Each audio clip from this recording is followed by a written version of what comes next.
Welcome back to Turpentine VC, a podcast where we discuss the art and science of building successful venture firms, VC to VC. Today's episode is with Lee Jacobs, the founder and managing partner at Long Journey. Lee leveraged the AngelList ecosystem to his advantage, becoming the first person to launch an AngelList syndicate. In the conversation ahead, we discuss how he founded Long Journey with partners Cyan Banister and Arielle Zuckerberg, their venture partner strategy, and how they identify magically weird companies. Let's dive in. Lee, welcome to Turpentine VC. Thanks so much for joining the podcast. Thanks for having me. It's exciting to be here. So Lee, first by way of introduction, talk about Long Journey and what makes you guys special. And then we're going to get into your sort of evolution as a firm and how you came to be where you are. Yeah, Long Journey is a collaboration between me, Cyan Banister, and Arielle Zuckerberg. I founded the firm with Cyan in 2020. Before that, I was at AngelList and had been investing really since 2013. But the first institutional fund started in 2020.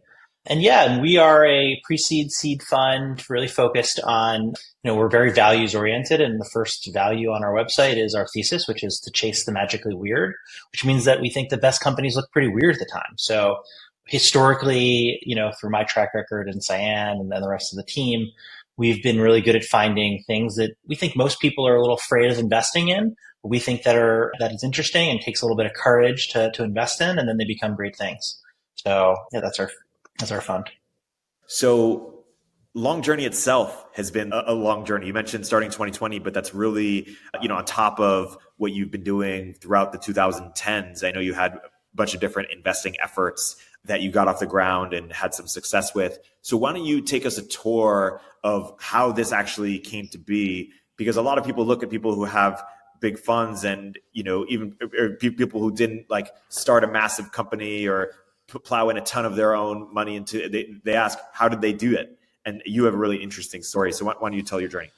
Yeah, I think it's really methodical and step by step. I always say it's like one foot before the other. So yeah, the way it started is I had started a company, and in 2013, I decided that I didn't want to run the company anymore. I wanted to, focus on what I thought I was good at, which was finding really smart, passionate people like my co-founder, helping them get set up and doing that multiple times over. And to me, that meant investing. The business model was investing.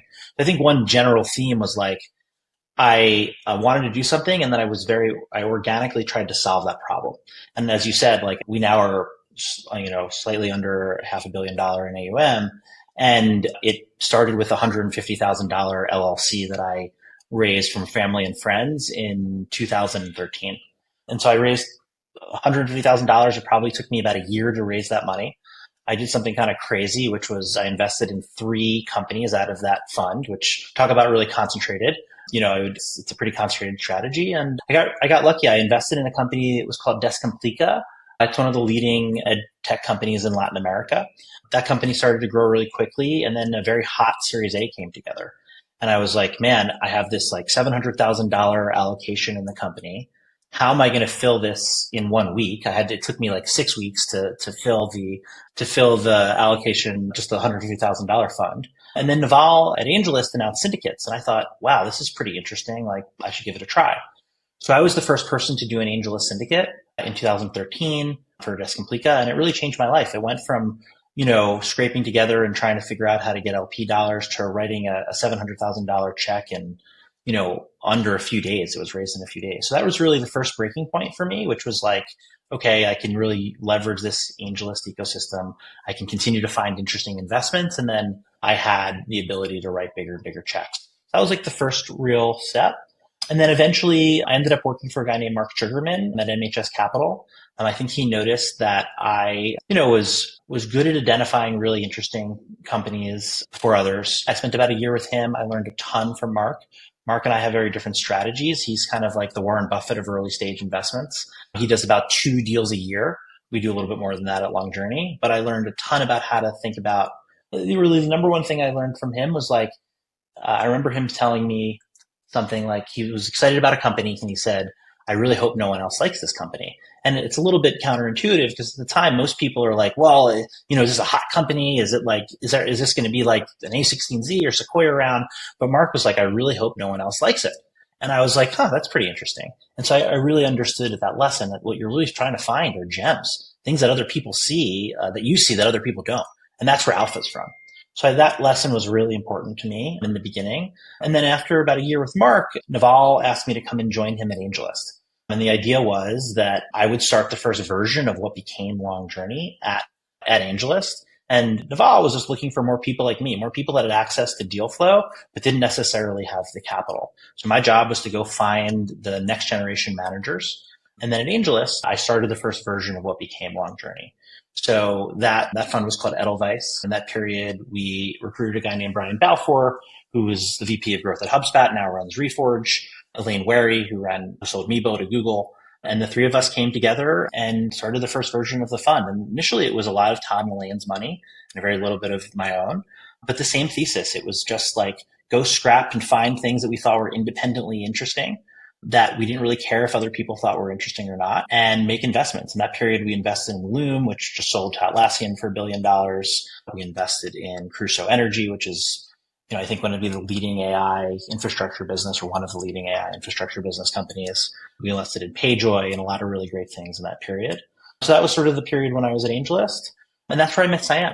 And Cyan, I know you know Cyan, she's an incredible human being. Not only is she brilliant, but she's just a free thinker. Someone who, again, has the courage to invest in things when other people think that they're silly. And she's one of the best track records of all time as an angel investor. So she did Uber in the seed, SpaceX in 2007, Anduril, just an incredible, incredible track record. So we became friends while I was at AngelList. And then she went on to go to Founders Fund. So at Founders Fund, what Cyan would say if she were here, she'd say, look, like when you're at these big funds, what you end up getting over and over again are the same deals. Everyone's sending you the hot Sequoia deal or the hot Andreessen deal.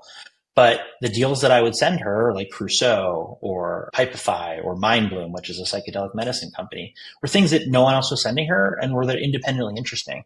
And I think, asked a really good question about a lot of people who have these $100 million funds and plus had a big success before that. And I think if I look back at, what I had to do, I just always focused on what I thought was independently interesting. I wasn't in the hot deal flow. So I had to kind of go make it up on my own. I had to go find things that I thought were interesting on my own. And, one of the challenges, and we're sort of getting back to sort of where we are with Long Journey now, but one of the challenges of the job right now is that we actually do see a lot of the hot deal flow, the things that everyone else is investing in, and having the wisdom to discern what is actually intellectually interesting for ourselves now and making an investment decision. Because it doesn't, if something else, if a lot of people like a company, it doesn't mean it's bad necessarily. But before I didn't have that luxury. And so what we look for across our team, across everyone that we invest with, is really independent thinking. And I think Justin Mayers from Kettle and Fire and now TrueMed. He is an important part of our team. He's a venture partner. He sends us really great investments, and he is the consummate independent investor. He just likes something and then he makes the call. So that's a key thing that I've learned along the way. So Cyan and I became really common co-investors when she was at Founders Fund. And then when Cyan decided that she wanted to go back to her roots as an early stage investor, as you get bigger and bigger at places like Founders Fund, and we are huge fans of Founders Fund. We think they did, independent, non-consensus investing, right from the early days. But as the fund got bigger and bigger, Cyan's role of, they wanted her to write bigger and bigger checks. And that just wasn't her DNA. So she called me up and said, hey, let's work together. And this is in 2020. So that's when we really got Long Journey off the ground. We raised, a $35 million fund in that period. And at that point, we didn't think we were just like, look, we're going to run the same strategy of investing in great companies. We weren't ready to lead yet. We wanted to kind of sort of understand what that motion looked like. And then with the follow-on fund, we raised, $85 million early stage fund and $85 million opportunity concentration fund to go and lead pre-seed and seed rounds and then concentrate in our best companies. You were full-time investing from what? I would say 2017 on. Yeah. So the 2017 to 2020 journey, I remember, you were investing, you did some great companies, you had other sort of part-time partners, but I guess talk about that. Like I'm curious, I understand, I guess, why you talk about the co-founding in 2020, because that's when Cyan joined and you have a shared journey, but you've been doing this for some time. And some people don't appreciate sometimes how long it takes to really get established. So take us through that journey before you had the first institutional. Yeah, man. $150,000 was that first little thing I raised. And then I went back to my LPs and they were like, what did we invest in? We kind of forgot about that. So I had to like kind of start over.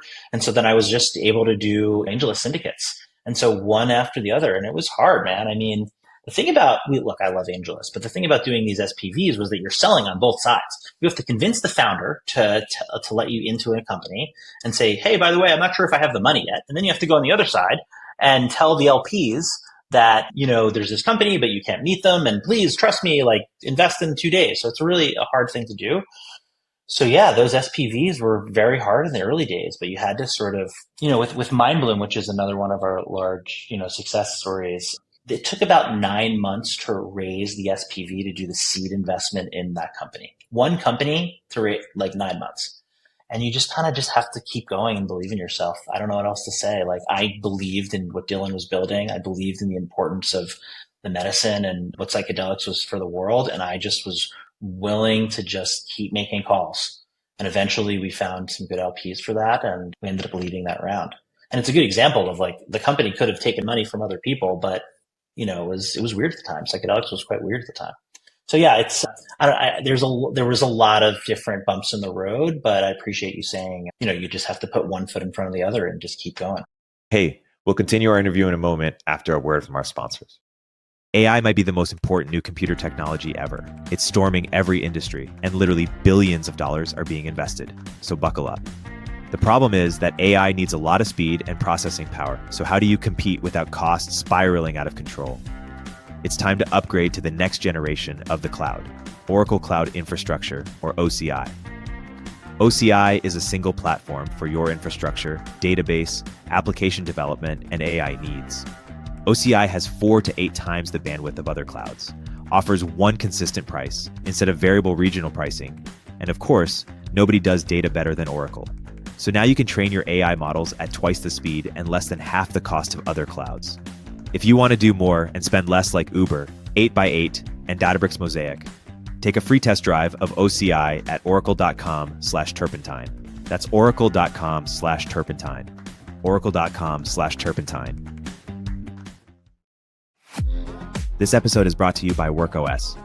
If you're building a B2B SaaS app, at some point your customers will start asking for enterprise features like SAML authentication, SCIM provisioning, role-based access control, and audit trails. That's where WorkOS comes in, with easy-to-use and flexible APIs that help you ship enterprise features on day one without slowing down your core product development. Today, some of the hottest startups in the world are already powered by WorkOS, including ones you probably know, like Perplexity, Vercel, Jasper, and Webflow. WorkOS also provides a generous free tier of up to 1 million monthly active users for user management, making it the perfect authentication and authorization solution for growing companies. It comes standard with rich features like bot protection, MFA, roles and permissions, and more. If you are currently looking to build SSO for your first enterprise customer, you should consider using WorkOS. Integrate in minutes and start shipping enterprise plans today. For the fund before the 2020 fund, was that a rolling fund? Where did that capital come from? And at what point did you realize, hey, I should probably get a partner here? Because there were a bunch of people who were trying to do solo GPs. Some people were able to raise a bunch of money. Yeah, what was that like? Yeah, so we had a committed pool of about $2 million or so. And then everything else we did was via SPVs. So we invested about $10 million in the period from, let's say, 2015 to 2020. And at the time we were, Brian was part-time, Elaine was part-time. Elaine runs Dandelion Chocolate. Brian was running Reforge. And I was at AngelList, and then, I went full-time. I mean, look, like I've always been pretty ambitious, and I knew that I wanted to, honestly, like being a small fund and being $2 million or $10 million is not going to pay the bills. You're not going to be able to live off of that for very long. So you had to kind of scale the ambition of the project. And I always knew that, I guess at one point I kept noticing like we would invest in a company like MindBloom, for example, or Crusoe, and then all these other people would invest a lot more money into these companies. And over again, these things just started getting marked up. And I sort of got the confidence. I was like, we could write way bigger checks into these companies, and we should. So, I think that's another good way of thinking about the way that I've evolved the fund. It's been very organic and bottoms up. It was like, look, we have invested in these great companies over and over again. So we've gotten some good feedback there. We think we are early to a lot of these things, so we could be taking much larger of an allocation in the company. And then what's the right capital strategy and the right fund strategy for doing that? And then that's how we kind of decided, okay, we're ready to raise this institutional fund. And having Cyan come to me and say, look, let's work together it's funny. I don't know if this is true in your life, but I have these things where I kind of know they're going to happen already. I knew that Cyan was going to ask me to work together because we just had such great, amazing energy together. And so when she asked me, I was like, I kind of knew you were going to ask. And the answer is yes. So that's kind of how the beginnings of the institutional fund started. So how do you guys split or make decisions? It was interesting because Cyan is someone, here's my outside read. Cyan has more investment experience. She's obviously done phenomenally well, but she's also kind of an iconoclast, right? And an iconoclast, they create incredible things, but they also sometimes like to do things their own way. So how did you think about, okay, if I bring this person in, there's lots of opportunities that enables, but that also changes the dynamic of the firm a bit. It's not just my own shop. Now I have a partnership. And so, am I CEO of this? Am I not CEO of this? If there is no CEO, what does that mean for how decisions get made? How do you think about it? So I'm the CEO and have been throughout. And I think that's what Cyan wanted. She didn't want to have to go and do the institutional thing herself she could have raised from LPs based on her track record, but that's not what her zone of genius is. Her zone of genius is finding really incredible people and making quick decisions and investing in great companies. And so I was willing to do the work of going out and raising capital and kind of providing some leverage for her. And, I think one of the things that, as I reflect back at this journey, is the number one thing that I care about from the team is that I have to admire the people that join the team. And so Cyan is incredible and hard not to admire. Arielle is the same. We haven't talked about Arielle Zuckerberg. We can talk about that in a minute. Everyone we joins us is someone that I personally admire. And then the next step is giving them space to be themselves. And so with Cyan, we actually refer to her as Dennis Rodman. So I don't know if you've seen the Last Dance. I know you're a basketball fan, so you probably did. There's a moment when Phil Jackson, basically at the end of the playoff or the beginning of the playoff run, Dennis Rodman goes to Vegas, and everyone's like, "Oh man, Dennis is in Vegas," and Phil's like, "Don't worry, Dennis will be back." And just sometimes Dennis needs to go to Vegas. And so I think that's true for Cyan. She needs to sometimes go and experience the world in a way that doesn't look like everyone else. But man, does she come back with such incredible investment ideas and such incredible things. And so I think I've done a really nice job of providing her the space to be herself. And that's something that I really try to do with everyone across the team. How do you stick to the center of what we do and have really strong values? And we should talk about our values because I think that is the fundamental thing that keeps us all together and our mission orientation. But then how do you add pieces to the puzzle where you admire them, they're great at what they do, but you also allow them to do their best work? So, Cyan jokes that she likes to go to random conferences. She went to a toilet paper conference at some point recently. And I was like, okay, go to a toilet paper conference. That sounds great. And then, the next thing 6 months later, there's a company that's working with toilet paper and Cyan's an expert on toilet paper. And so, how do you that happens over and over again. So you let people follow their curiosity. So yeah, I think, for me, I'm really ambitious and I know that I can't do this alone. So you have to create leverage by adding really talented people and letting them work within a system. Let's get to Arielle because I'm curious, besides sort of all the attractive, the qualities that make Arielle an amazing partner, how did you think about who you wanted to complement you and Cyan with? What were the skill sets or expertise or personality? I love the quote that our mutual friend Hunter Walk said when Arielle joined. He sent an email to Arielle and he said, "Oh, you went from being the weirdest person at Coatue to the least weird." And I was like, "Oh, we nailed it. That's exactly what I was looking for." So, Cyan and I are true informed, early stage investors. Arielle has been trained, she learned diligence from John Doerr. She spent a bunch of years at Coatue. So she knows, how the more traditional funds do Series A and B investing. And as we thought about our portfolio and as we thought about the great companies that we'd invested in over the years, we knew that there was an opportunity to do follow-on investments in these great companies. And at the stage in which we were going to do them, we were going to be later than seed.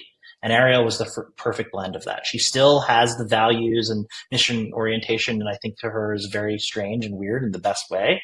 But she has this traditional venture background that really complemented us. And so that's why she was the perfect person. And it's really been fun for all three of us to work together. How do you think about where is Long Journey in 10 years? Like, there's lots of different firms that have taken different paths of growing and scaling. Some do multiple funds, some remain generalists, some do multi-stage, there's lots of different examples. How do you think about which examples make most sense for you, given your team and your ambitions? Yeah, I think, look, I want to have this firm be something that is lasting. And as an institution that when I hang up, whatever the equivalent of investor cowboy boots are, that this thing is going on for many years. So I want it to last. From where it goes, I try to think in increments. Like we said earlier, like I scaled from the small practice that we were doing to the $35 million fund because I saw that there was a business opportunity to do that. So whenever we think about what the next fund size looks like, we think from our value, which is it's not monopoly money. We really care a ton about the LP dollars that we're raising, the causes they're supporting, and to treat those dollars as if they were our own. In many cases, they are ours.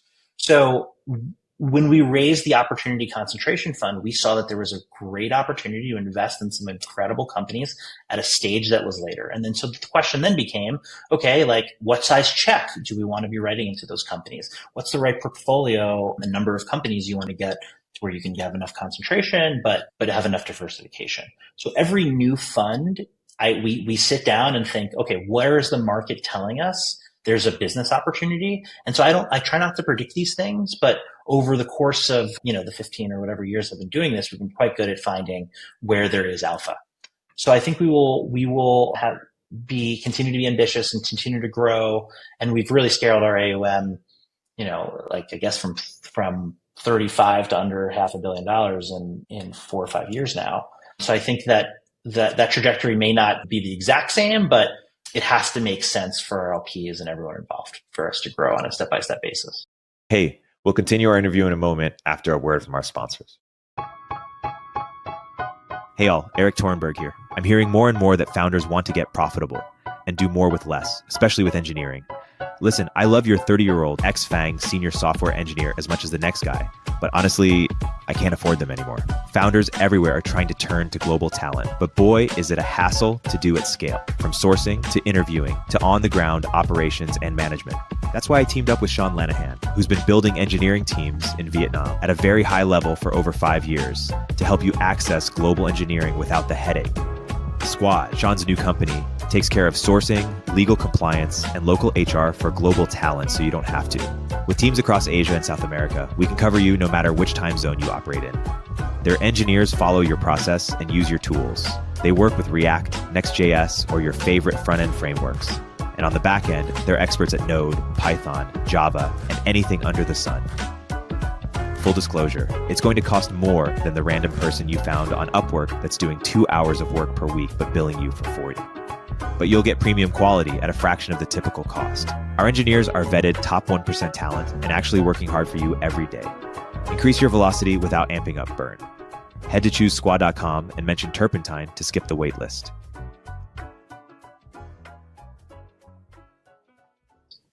Talk us through your journey with building an LP sort of base and ecosystem and the different types of LPs that you've gotten involved over time. Yeah, I mean, look, as you said earlier, I didn't start a $1 billion company. I didn't work at Sequoia. So in the beginning, you will take money from whomever will give it to you. And that's sort of the way it is in the very early days. And there are some people that, I really want to call out a guy named John Bruck, who's one of our venture partners. He founded Pocket. He brought his brother and his family into that first little fund, that $2 million fund. And that's going to be an incredible fund. So he'll be paid for that risk. But he took a bet on me and saw something that was there. And so I would put him into like a family office or the high net worth individuals. So that's like often the first bucket of people that will bet on you in your first fund. And then over time, it's gotten more and more institutional. We have some of the best LPs in the business that have made incredible investments in the iconic venture funds at this point, but it's a process. You start with the folks, you got to get into the game. You got to build up a track record any way you can. And so any advice I'd have is like whatever fund size, like you can get off the ground, get off the ground. Start there and then build up a track record. And then over time, the institution and others will come to invest in the things if you keep doing what you said you're going to do. So at this point, we're quite institutional, and I'm really proud of that because, as I said, we're trying to create a lasting foundation that will be around for long after I'm gone.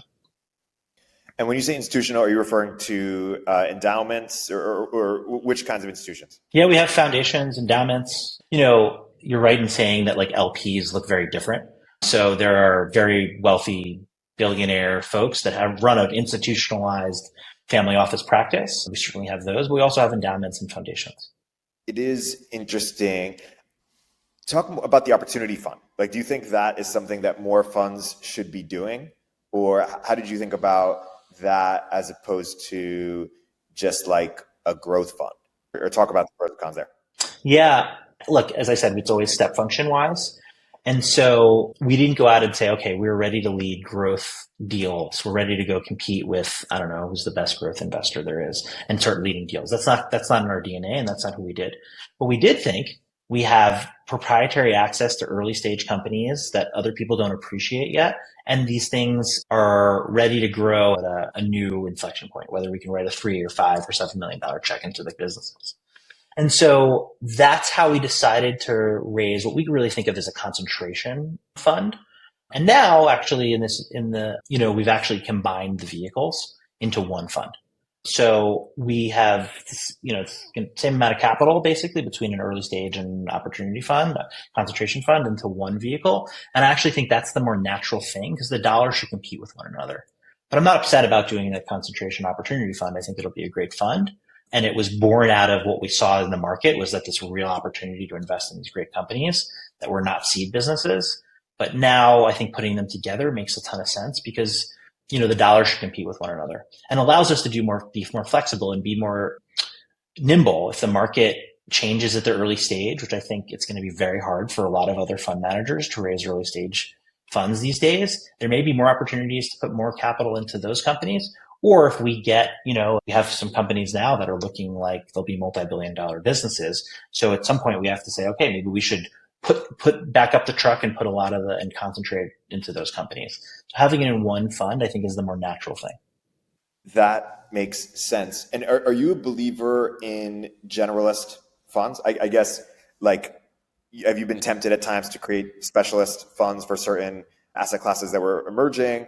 Or where do you stand on sort of the generalist perspective? In general, I think everyone should run the strategy that's best for them. So like there's investor, there's like product market fit. I think there's investor strategy fit.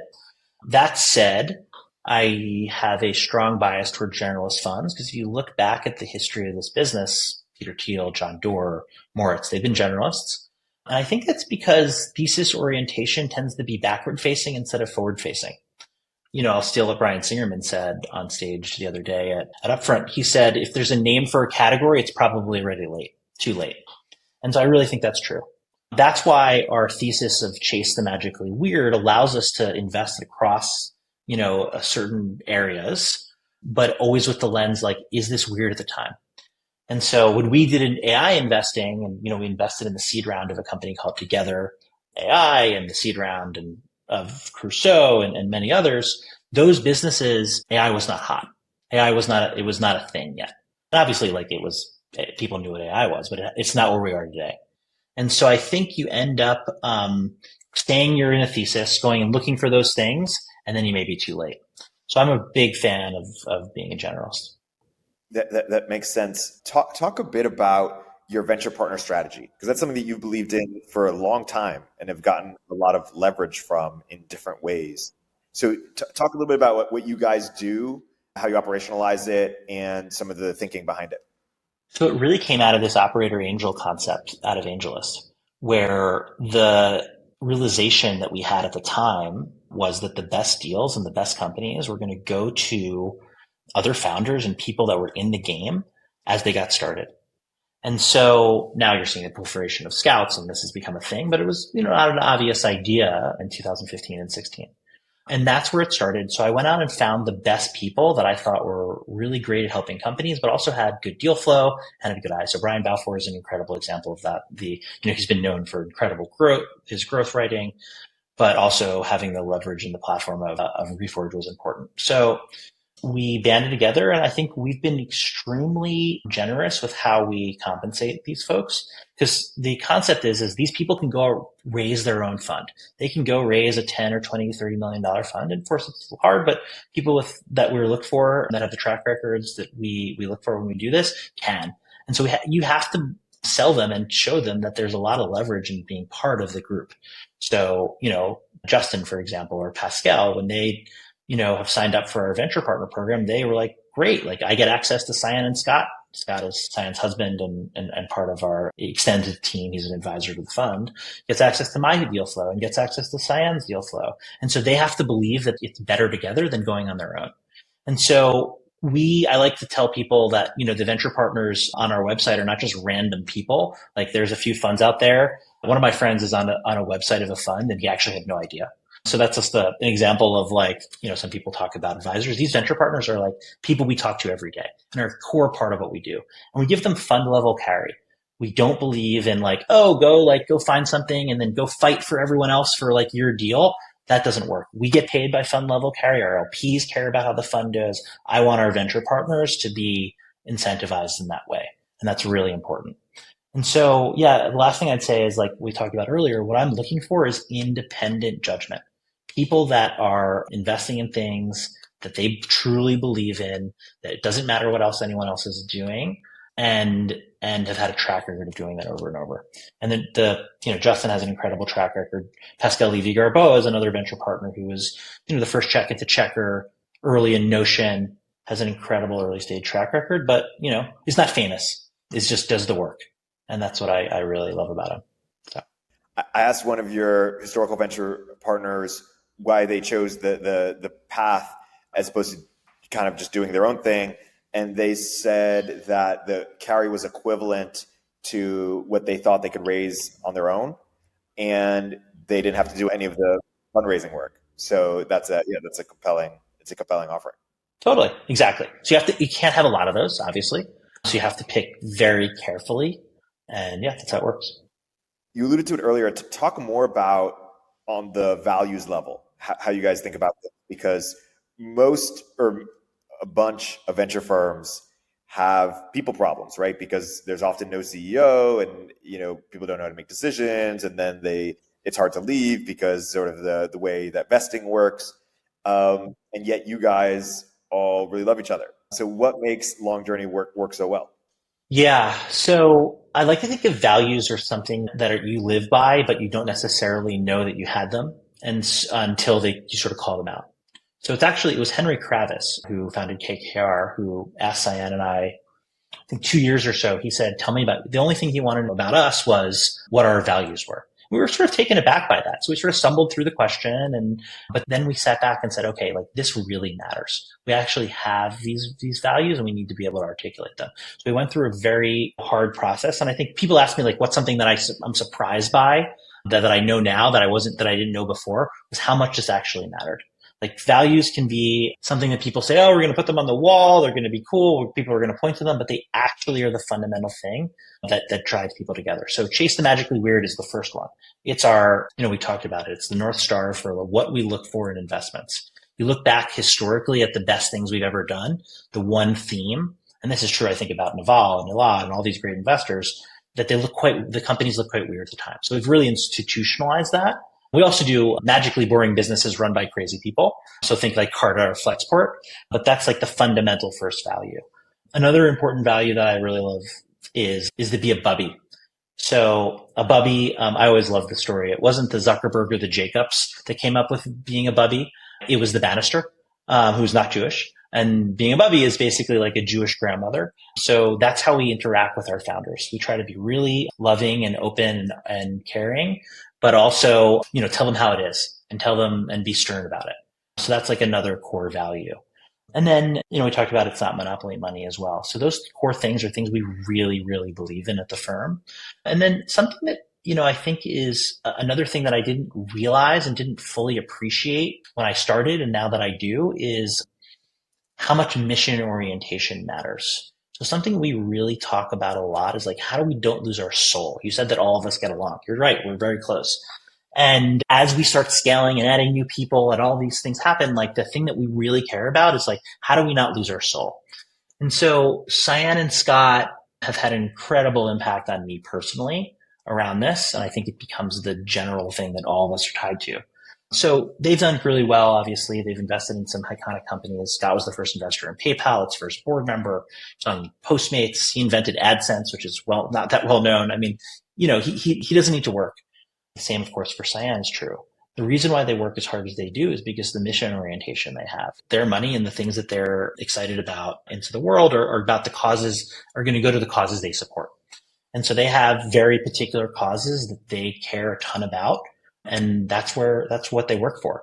And so Cyan, during the course of the last few years, she said, Lee, what is it for you? And I didn't really have a good answer. I honestly didn't have a good answer. And then October 7th happened, and the things that become, that were implicit all along become obvious. And for me, I realized that I care a lot about the Jewish people and that I want to stand up for that cause.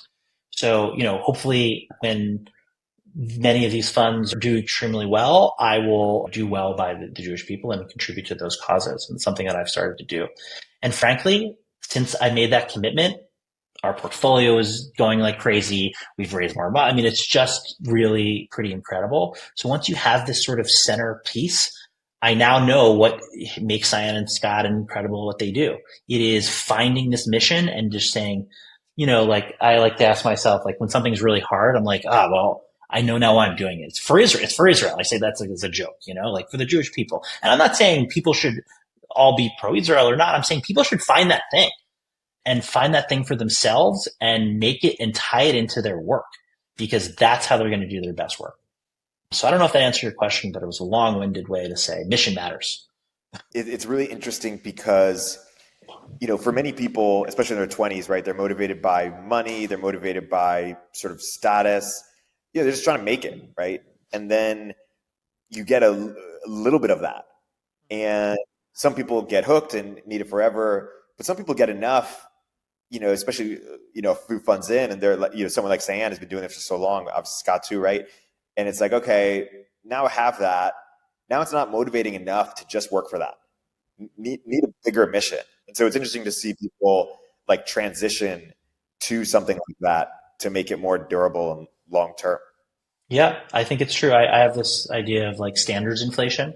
So once you get to something, you're like, wow, this is all I need. I get this, and then the standards inflate. And so there's probably some chart you can show that, whatever the ratio of standard inflation is.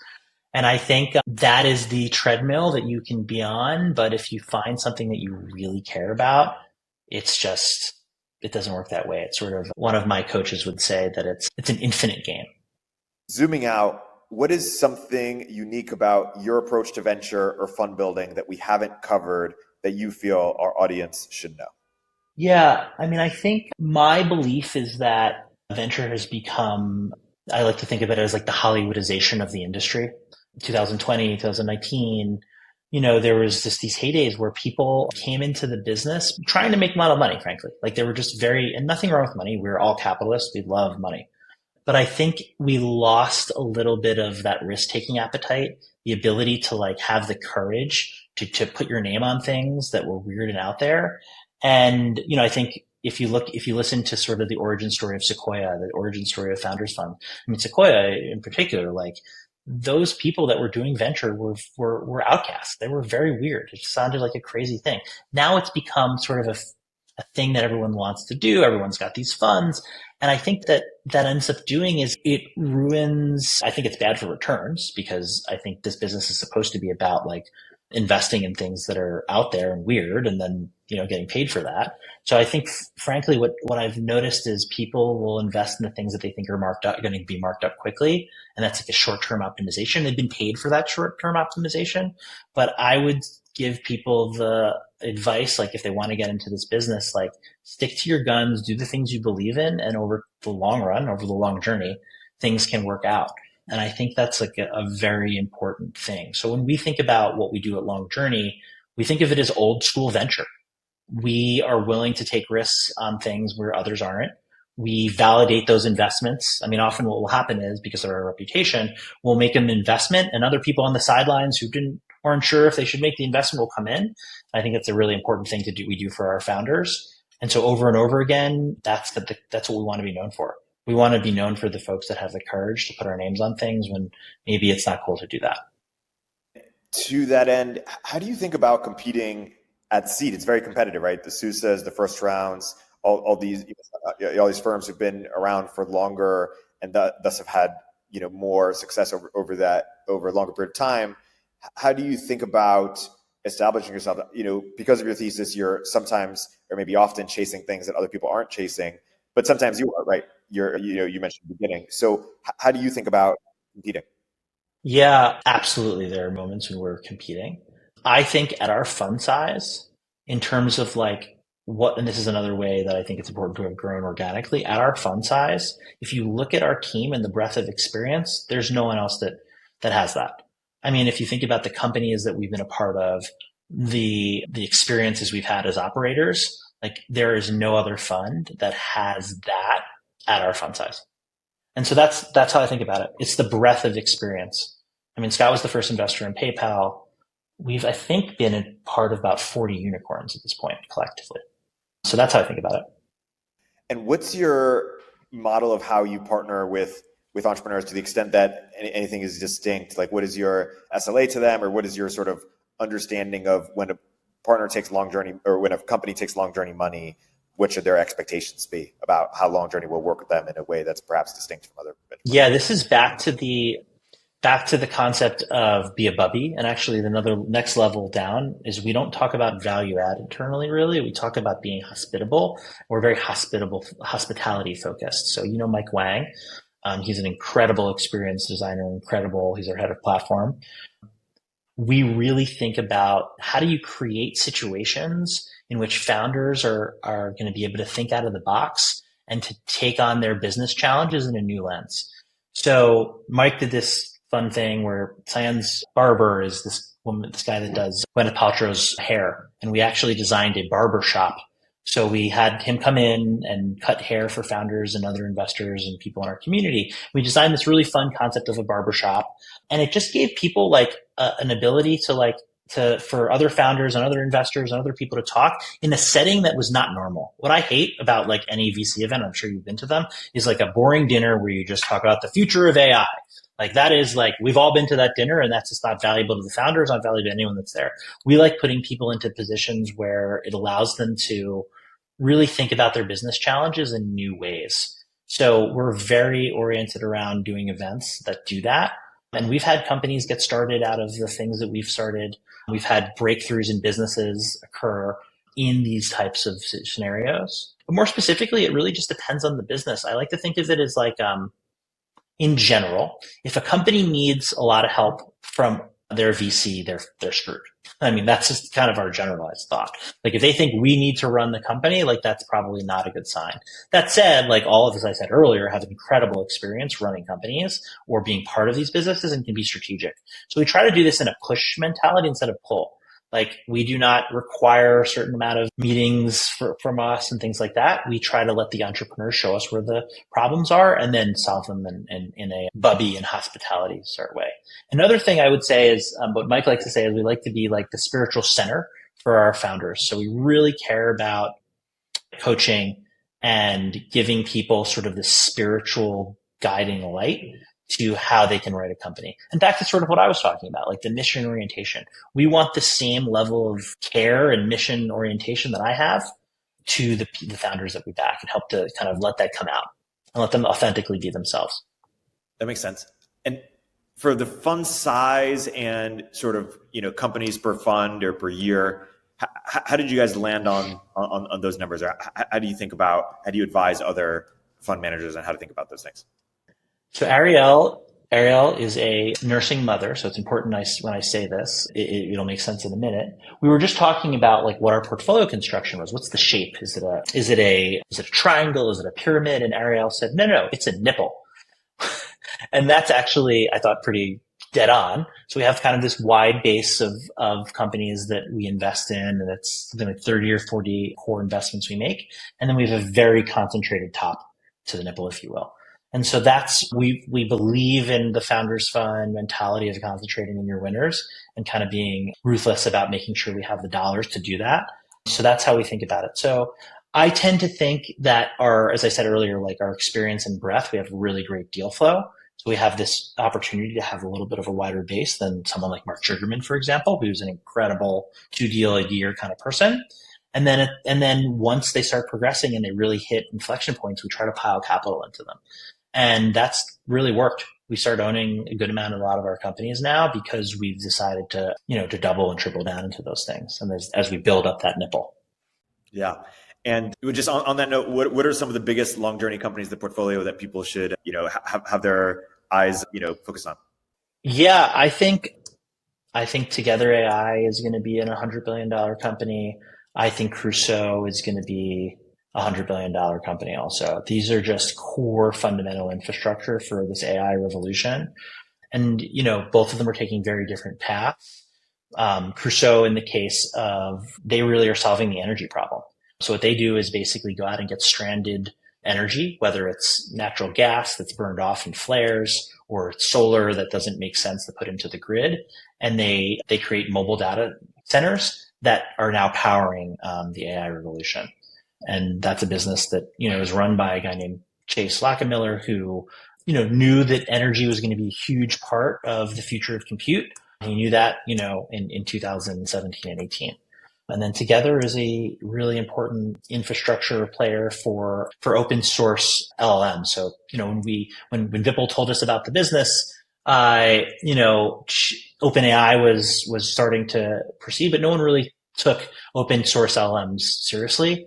And now they're obviously a huge thing. And Vipul makes it really great and easy to train and do inference on your own models with compute, and then the inference technology to use your own models internally. So I think those two businesses are going to be wonderful. I think there's a lot of other stuff like Rainmaker and others and TrueMed, of course, which is a really special company run by Justin and Callie. So yeah. Yeah, that's a great overview. And of course, you love all your children equally, but you've been investing for a long time now, so some of them are further along. Let's wrap on that. Lee, I appreciate you coming on and sharing the journey of Long Journey, because there are a lot of people listening who one day want to build something like Long Journey. It's a relatable aspiration for folks. So Lee, thank you for sharing your wisdom, and entrepreneurs who are listening, definitely reach out to Long Journey. Lee, any plugs? Where can people find you guys online / get in touch? Yeah, we're longjourney.vc, and I'm Lee Jacobs on Twitter. Excellent. Lee, thanks so much for coming on the podcast. Thank you. Thanks, Erik. Talk to you soon. Turpentine VC is a podcast from Turpentine, the network behind Moment of Zen and Econ 102. If you liked the episode, please leave a review in the Apple Store or rate us on Spotify.